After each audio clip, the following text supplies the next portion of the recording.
lights. Now to a major showdown over the future of solar power in California. State utility regulators approved a controversial new plan that radically changes the cost and the benefits of putting new panels in your home. KCAL9 political reporter Tom Wade is here now with a breakdown of the decision. And Tom, this is a huge change. It's a huge change, and for people who put them on already, good for you, because right now it's about to shift. All right, so it's a huge change, and today's vote pitted all kinds of people against each other. Homeowners who've already had panels, homeowners who may want to add panels in the future, and utility companies and environmental groups. So MB, it's no surprise the vote really didn't make anyone happy, but it's now the law as California once again takes the lead in the country, trying to create cleaner energy and deciding who will pay for it all.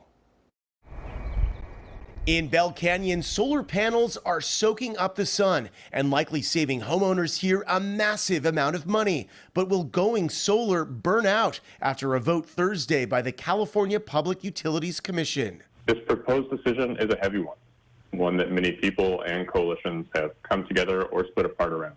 Under the new plan just approved, homeowners who install solar can expect to save $100 a month on their electricity bill. Paired with battery storage, $136 a month. Critics say that would be a 75% drop-off in credit from the current plan, where current solar panel owners pay or save based on the power they generate. And in many cases, they don't have to pay anything because their solar panels absorb enough sunlight to cover their entire bill. And owners even get paid by the utility companies if they generate excess power. One of the goals of this decision, which I think we've achieved, is to provide stability and some predictable bill savings. One critical reason for changing the incentives for solar panel owners who aren't paying a bill, they are not supporting the energy infrastructure. We're disappointed. Kathy Fairbanks is with California Affordable Clean Energy for All, which represents utility companies like Edison. Fairbanks slammed the new solar incentives, saying energy companies need more help to harden the grid and build the battery farms of the future to store all of this energy. Those who don't have solar are paying extra, hundreds of dollars extra a year in their electricity bills to cover the subsidies that flow to mostly wealthy Californians who are able to afford homes and afford solar panels. What would be the ideal incentives, if any at all?